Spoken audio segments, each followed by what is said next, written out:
Hello student, we continue the chapter forest in our lifeline. हम लोग इस study में हम लोग पहले बात किए थे फॉरेस्ट के बारे में कि फॉरेस्ट के अगर आप जाते हैं तो क्या क्या देखते हैं, इसके बारे में फर्स्ट वीडियो में मैंने बात किया था। अब हम बात करेंगे, आज हम लोग बात करेंगे कि inter relation of the plant and soil and decomposer in forest. How can the balance the O2 and CO2 by the forest? Rain water drip from the tree, the seep in the ground. वो कैसे करता है, इसके बारे में हम लोग बात करेंगे।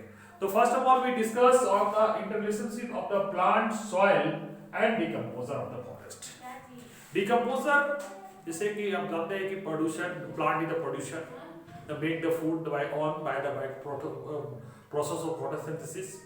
अ decomposer, they help to decompose the dead animal and the plant into the on original forms। उसमें हम लोग डिकम्पोज करने से माइक्रो ऑर्गेनिज्म का काम होता है। तो क्या होता है कि you know that कि life spans of the animals are the fix, उसके फिक्स होता है कि after the certain time they continue to die. तो जंगलों में भी क्या होता है कि रेगुलर बेसिस पर जो क्या होता है कि जानवर भी मरते हैं और पत्ते जो होते हैं उसको फॉल करते रहते हैं पेड़ पौधे का। तो अगर ये पौधे और ये पत्ते और ये क्या कहते हैं, ये आपका जानवरें जो अगर मरते जाएं और वहीं के वहीं पड़े रहेंगे तो बिकम वो एक ढेर बन जाएगा। But the help of the decomposer, they decompose the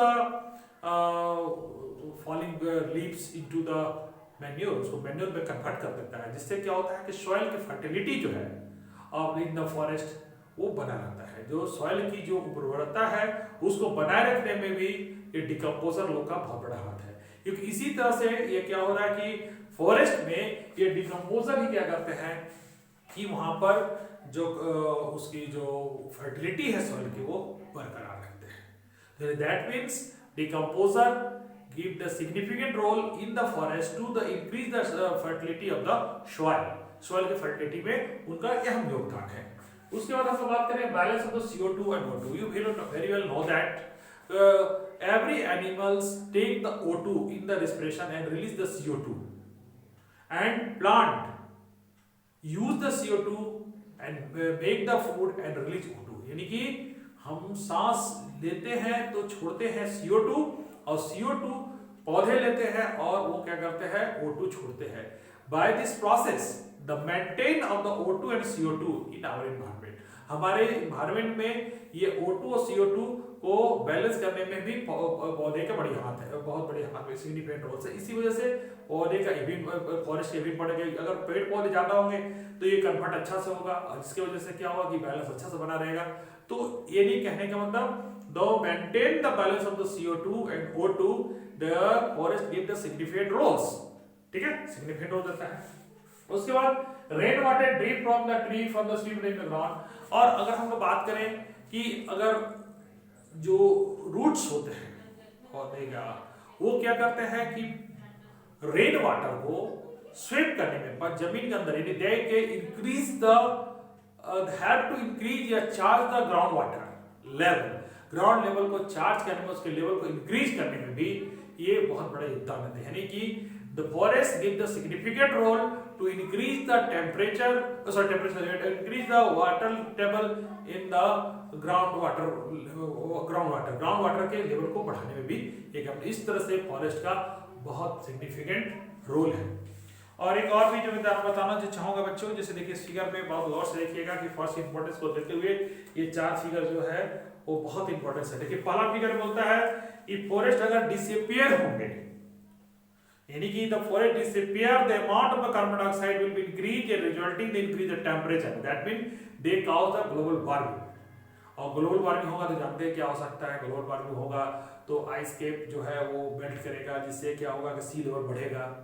ठीक है, दे डिस्टर्ब द आवर इकोसिस्टम। दूसरा में कि the in absence of the tree and plant animal will not be get food and shelter. अगर वो फॉरेस्ट जो है बहुत से वाइल्ड लाइफ का एक शेल्टर है और फूड के लिए उस पर डिपेंड होते हैं। When we decrease the forest they can they will be not get the food and shelter the wild animal, जिससे भी क्या होगा कि दे डिस्टर्ब द इकोसिस्टम को वो डिस्टर्ब हो जाएगा उस तरह से। तीसरा जो फिगर दिखाया गया है कि in absence of the tree the soil not be hold water which cause flood. तो फ्लड वो होल्ड वाटर नहीं करेगा तो पानी ऊपर की ओर बहना शुरू हो जाएगा और दे कॉज ऑफ फ्लड। और वो इस तरह से क्या है कि आने वाले दिनों में बहुत से डिजास्टर जो है के रूप में आएगा और हमारे पृथ्वी को खत्म कर सकता है, यानी कहने वाले जीव। Deforestation endanger our life and environment, यानी कहने का मतलब है कि इस तरह से देखते हैं कि आप पूरे प्रक्रम में आप हमने बताया आपको कि फॉरेस्ट किस तरह से हमारे एक लाइफ लाइन है, एक जीवन रेखा है। अगर फॉरेस्ट को अगर सभी लोग अगर एक पौधे लगाने के अपना लाइफ में अगर प्रण ले ले तो आने वाले समय में एक फॉरेस्ट जो खत्म हो चुका है वो पूरी तरह से बन जाएगा और हमारा लाइफ पहले से और बेटर हो जाएगा। इसलिए बच्चों कम से कम आप अपने जीवन में कम से कम एक पौधे लगाने की कोशिश जरूर करेंगे, है ना। ठीक है, तो इसी उम्मीद के साथ हम चाहेंगे कि भी करेंगे अच्छे काम को और फॉरेस्ट के महत्व को समझेंगे, क्योंकि वनों का तीनों पार, है ना, हवा पानी और प्यार जो देने का जो उसका जो काम है वो बहुत है देने का भी इसका योगदान है। ठीक है, यानी फॉरेस्ट हमारे इसी तरह से लाइफ लाइन है। ठीक है बच्चों, तो उम्मीद करते हैं कि इस वीडियो से आपको बहुत कुछ समझ में आया होगा। ठीक है, तो मिलते हैं कुछ नए वीडियो के साथ नेक्स्ट वीडियो में। Thank you.